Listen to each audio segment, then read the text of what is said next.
Un homme politique se singularise par son discours et les actes qu'il pose au quotidien pour le bien-être de ses concitoyens.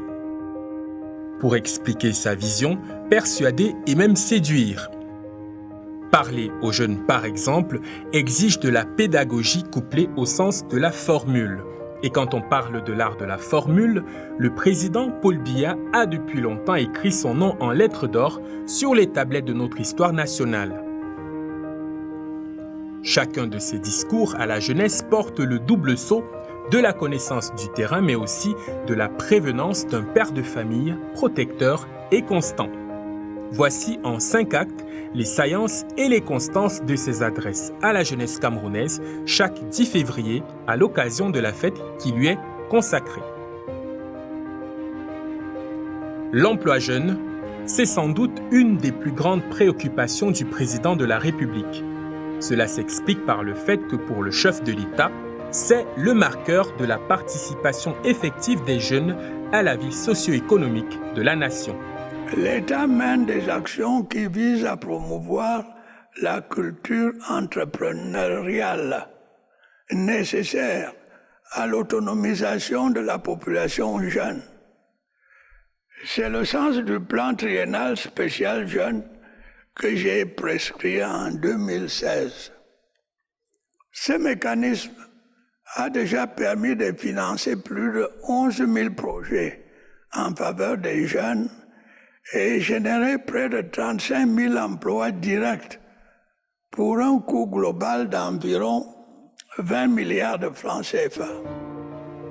Le plan triennal spécial jeune, du pain béni au profit d'auto-entrepreneurs en quête de financement. Le président Paul Biya en a fait sa priorité et les chiffres sont pour le moins éloquents.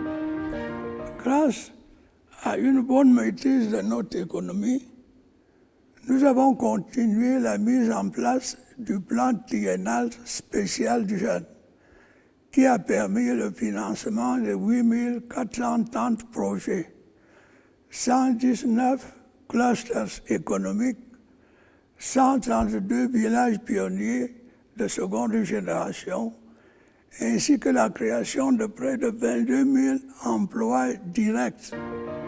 De nombreux emplois créés et diverses opportunités. Le plan triennal spécial jeune est résolument un des programmes d'accompagnement les plus en vue mis en place par le président Paul Biya pour résorber l'épineux problème de l'employabilité des jeunes au Cameroun. Pas étonnant que depuis sa mise sur pied, le chef de l'État en vante les mérites.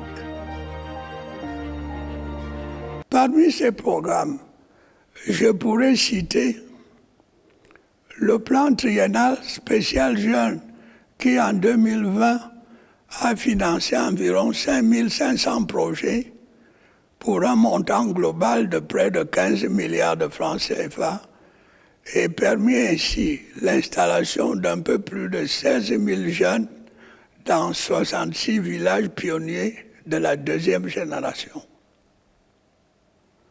Le programme de promotion de l'emploi décent, qui compte atteindre le cap de 500 000 emplois créés au titre de l'exercice 2021.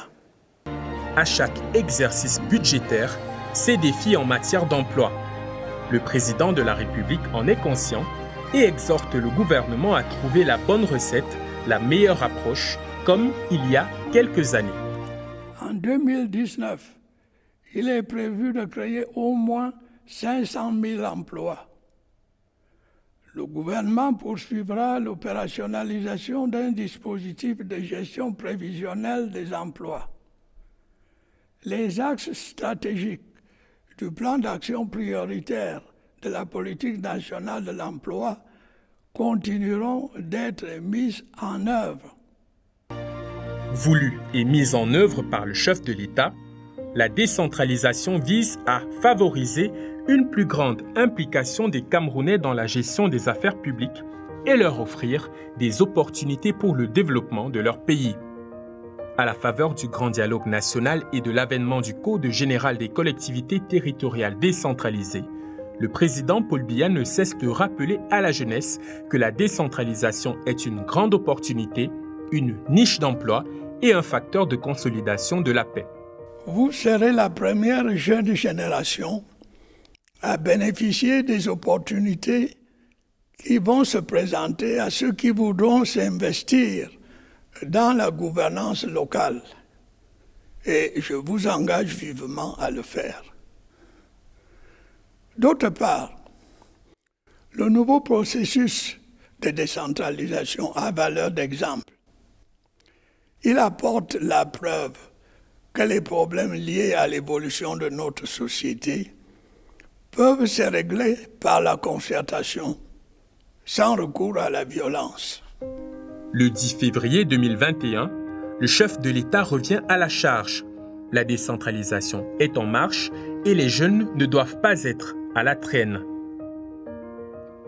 Le verbatim présidentiel, à ce propos, se veut alors clair et incitatif. Notre pays vient de parachever la mise en place de ces institutions démocratiques telles que prévues par la Constitution. De nombreux jeunes ont intégré les diverses instances parlementaires, municipales et régionales. C'est de cette manière que se prépare la transition générationnelle dans la gestion des affaires publiques. La propagande politicienne est donc terminée. C'est le temps maintenant de se remettre résolument au travail. Les collectivités territoriales décentralisées constituent une pépinière d'opportunités que je vous invite à saisir. À l'évidence, l'accélération du processus de décentralisation est un chantier stratégique qui n'a pas uniquement vocation à résoudre un problème politique. La création d'un ministère consacré à la décentralisation et au développement local, mais aussi la mise en place du Programme national de développement participatif, le PNDP, sont la matérialisation de la volonté active du président Paul Biya de rapprocher davantage l'État des populations. L'objectif, ouvrir la voie à de nombreuses possibilités en termes de création d'emplois, notamment pour les jeunes. Toujours en matière d'emploi, d'énormes efforts sont consentis chaque année pour en créer et permettre ainsi aux jeunes d'intégrer le monde du travail. C'est ainsi que, grâce à la politique de promotion de l'emploi des jeunes, inscrite dans le plan d'action prioritaire à l'horizon 2030, il est prévu la création de 600 000 emplois par an avec l'implication des collectivités territoriales décentralisées. La décentralisation est donc une option politique forte, un creuset d'opportunités à saisir. L'enjeu étant de faire des jeunes des acteurs essentiels du progrès socio-économique de nos territoires. Très présente également dans les messages du président de la République à la jeunesse, la problématique de l'usage des réseaux sociaux. Et pas toujours pour des motifs de satisfaction. En fait, les médias sociaux numériques ont construit un territoire de non-élégance républicaine dans lequel certains concitoyens se plaisent à prendre à contre-pied la morale et le bon sens. Pour autant, si l'on peut se féliciter de l'appropriation rapide de la digitalisation par notre jeunesse, il y a lieu de déplorer par ailleurs les dérives que l'on observe dans l'usage de ces avantages technologiques, notamment dans les réseaux sociaux, où le vice, les discours de haine et la violence verbale foisonnent et ont de plus en plus droit de citer. J'invite par conséquent nos jeunes à faire un usage responsable, instructif et constructif des réseaux sociaux, dont la vocation première est d'offrir des espaces et des opportunités d'échange, d'information et de communication dans les domaines les plus variés. Il faut également éviter de céder à la tentation de chercher refuge dans le monde virtuel, avec l'usage abusif d'Internet et des plateformes numériques, au risque de vous couper des réalités. Et les réalités, ce sont les défis à relever pour bâtir un Cameroun exemplaire que les Camerounais de tous les horizons appellent de leur vœu. Hélas, la nature humaine est ondoyante et imprévisible. Le président de la République met en garde les anti-modèles qui utilisent les réseaux sociaux pour déstabiliser le pays et ternir son image. S'agissant de l'unité nationale, certains d'entre vous ont fait le choix malheureux de faire alliance avec les démons de la haine et de la division, mus par un fanatisme barbare, souvent conçu et alimenté depuis des pays étrangers, ou par un usage pervers des réseaux sociaux. Ils tentent de saborder les bases de la nation. L'unité nationale, un précieux patrimoine légué par les pères fondateurs de la nation et que le président Paul Biya tient à maintenir intact. L'enjeu est d'autant plus élevé que dans un contexte marqué par la liberté d'expression, les réseaux sociaux peuvent faire courir de grands risques à la paix et la stabilité du Cameroun. Cet intérêt doit être conforté et poursuivi. Il se démarque d'une pratique devenue courante qui s'exprime à travers les réseaux sociaux et qui donne lieu à des dérives préoccupantes. Si le principe de cette forme de démocratie directe n'est pas répréhensible en soi, on peut malheureusement constater qu'elle se traduit souvent par de prises de position outrageantes à l'égard des autorités, des acteurs politiques ou de simples citoyens. Le président Paul Biya prône un usage responsable des réseaux sociaux. Il est vigilant quant à l'usage qu'en font ses jeunes compatriotes. Dans ma position de chef de l'État, j'aperçois les signes d'un frémissement qui prouve que vous vous intéressez de plus en plus aux affaires publiques. Les réseaux sociaux vous offrent à cet égard un champ d'expression de prédilection. Chaque fois qu'en un clic, vous empruntez ces autoroutes de la communication qui vous donnent une visibilité planétaire, il vous faut vous souvenir que vous n'êtes pas pour autant dispensé des obligations civiques et morales, telles que le respect de l'autre et des institutions de votre pays.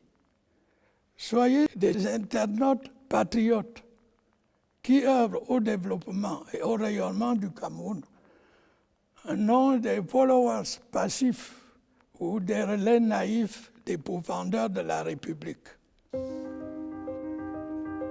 Follower passif ou relais naïf, la formule semble tirée d'un recueil de poésie. Parler d'un phénomène grave demande parfois d'y mettre de la musicalité afin d'atténuer la saveur de la fermeté. L'éducation des jeunes Camerounais est sans doute l'un des domaines sur lequel le président Paul Biya porte le plus son attention. Dans ses discours, il ne cesse de marquer sa volonté d'œuvrer toujours davantage pour le développement et l'amélioration du système éducatif. Pour ma part, je continuerai à consentir les efforts nécessaires pour créer avec le gouvernement et les autres partenaires sociaux un environnement propice à votre éducation, mais aussi à votre intégration professionnelle et à votre plein épanouissement. À cet effet, j'accorderai, comme par le passé, la priorité au développement de notre système éducatif, tout en mettant davantage l'accent sur la professionnalisation. Cette emphase sur la priorité que le président de la République accorde à l'éducation s'explique par le fait qu'elle ouvre la voie à une insertion socio-professionnelle réussie. Des jeunes ayant reçu une bonne éducation et une bonne formation auront naturellement les meilleures chances de se comporter en citoyens responsables et d'accéder à l'emploi. Pour ce faire, le président de la République investit lourdement sur l'éducation, tant au niveau du primaire, du secondaire que du supérieur. Ainsi que vous pouvez le constater, notre cadre scolaire et universitaire ne cesse de se densifier avec la création de nouveaux établissements d'enseignement primaire, secondaire et supérieur. Dans son message du 10 février 2018, le chef de l'État affichait d'ores et déjà sa sérénité et indiquait que plus d'efforts allaient être faits pour le développement de l'éducation. La carte scolaire et universitaire s'étoffe progressivement. Les deux exemples les plus récents étant l'ouverture d'une faculté de médecine à Garoua et d'une école normale supérieure à Berthois. Désormais, chacune de nos 10 régions est dotée d'un établissement public d'enseignement supérieur. Depuis lors, le chef de l'État est passé à la vitesse supérieure. Chaque région du Cameroun dispose désormais d'une université d'État, à l'exception de Yaoundé, la capitale, qui en compte 2.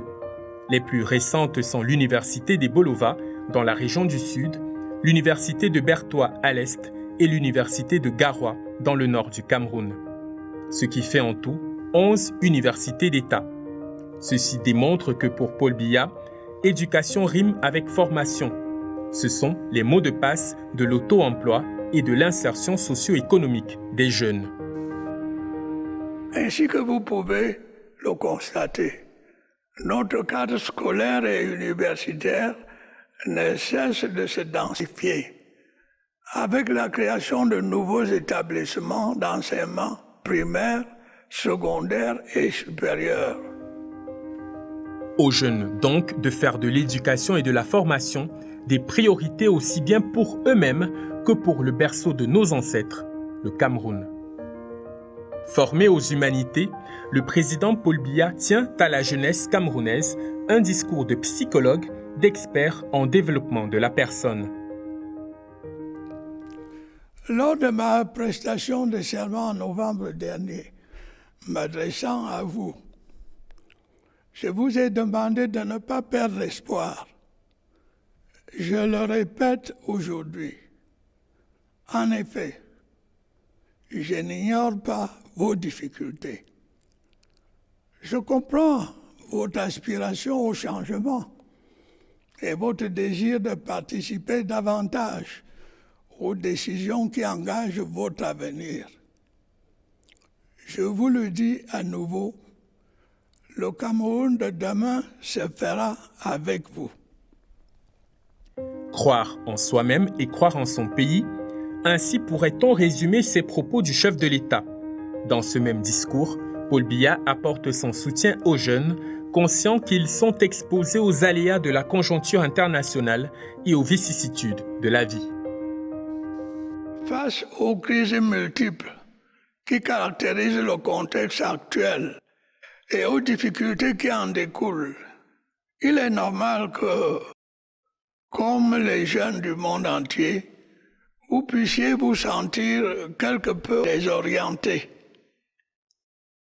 Il est normal que vous soyez tenté de vous laisser gagner par le doute, par la peur du lendemain.